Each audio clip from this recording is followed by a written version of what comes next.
Nkozi Kato Lubwama bakulembeze bannange essabali opposition abaka parliament mwenna bakulembeze bannange mwenna bakadde baffe abatukulembera mu ati abatukulira mu myaka mu ati ne betulabiddeko ne betukoze nabo mu ati bakungubazi bannaffe mwenna abasemu ne bannyabo kitalo nnyo kitalo ddala babeebi eyo mwagala ne babagamba okwekalakaasa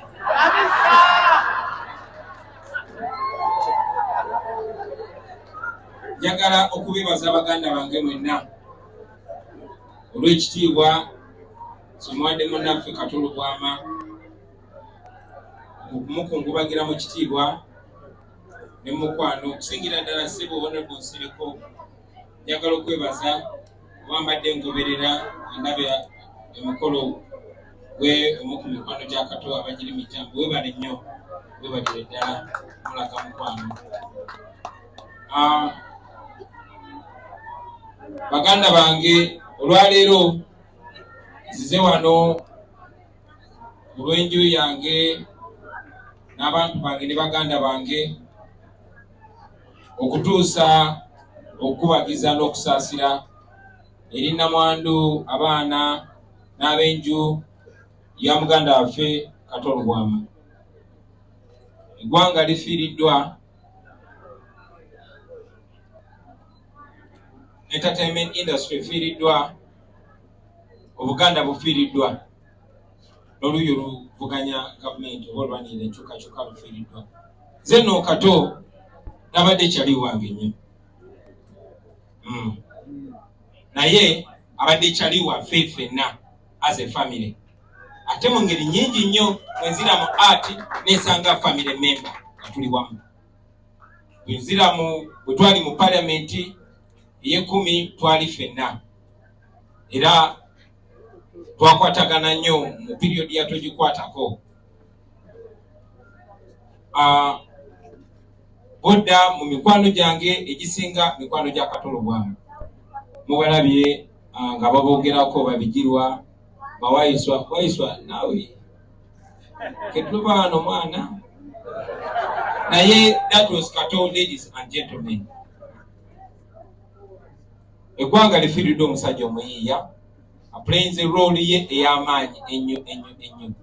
So situnulira just nga nze omuntu naye kyabadde atugasa ffenna okutwalira wamu. It's an inspiration. Temwandibadde wano wiiki namba nga Kato tali wano. But most importantly, Obuganda bufiiriddwa. Tuli Baganda, kitukakatako okucelebratinga muganda waffe n'okumukungubagira n'okumuwa ekitiibwa ekyo ky'abaasaanidde. Tekitwetagisa kuba nti tubadde close n'omukwano.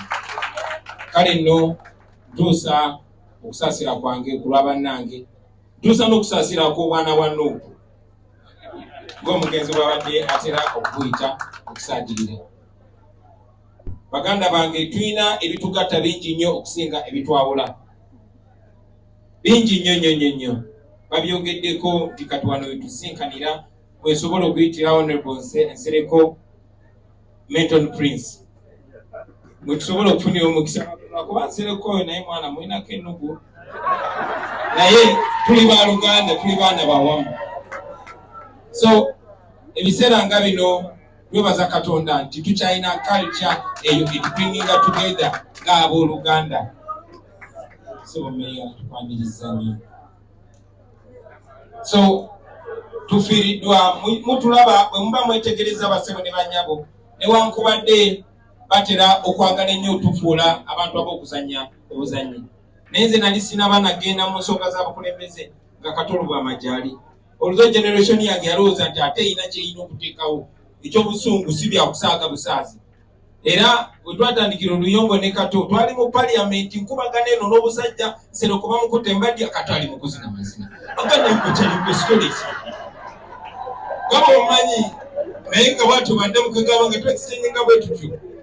Kati ate mikono gyaffe abamu baanyiga nga bagamba mwana olaba Kato Katola ababwayogera ku president wa Africa Katoye bwali mukulu wange yerabira nti nafuuka enda president wa Uganda.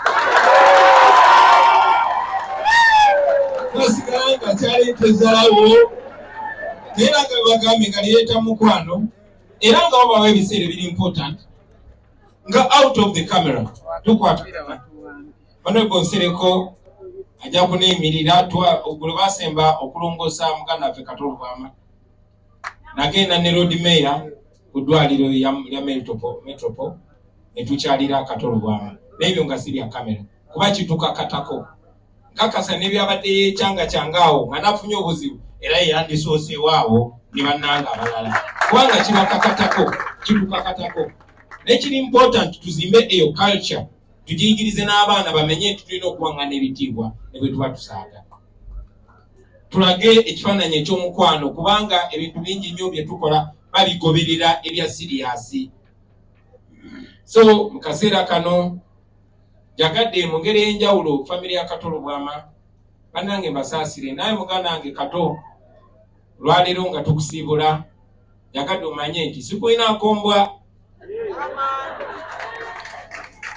tambula bulungi mulongo era bwe tuba tweguddeko mu paati 2 omanye nti tuli ba Luganda tuli baana bannambi ate tuli ba artist ate eggwanga litwenyumirizaamu nnyo. Njagala basaasira mwena ba artist bannange tufiiriddwa naye kale bwe kubanga okufiirwa kwe kusigadde tugatta kutugatte nga tuggyemu ekyamagezi kale bwe kubanga okufa kye kisigaddewo okutujjukiza importance gye tulina tugimanye bannange ba artist tuli intelligent. Bw'oba otutte ebbanga n'osoma articles mukadde waffe Ashraf Somogerereza awandiika ojja kumanya tuli intelligent. Honorable Mpuga kyogeddeko munnange tuli intelligent. Kato was an intelligent man. You artists, you are intelligent. Faith highest mark ya intelligence. Waliwo omusajja omu ne moduga bakyasinza okuba omugezi bamuyita Marcus Garvey yagamba a civilization is not complete without its art, the highest form of expression of human intelligence. But you artists have let thieves run away with what belongs to you. Era nasanyuse nnyo nga mundaba muganda wange John Segawa annyonnyola ku TV nti tebalina ate tufuula abatategeera nga teffe tusinga okutegeera. Tosobola kuŋŋamba nti mwekolamu omulimu nga mukukolera mu ofiisi ya muntu. Sinze artist yasooka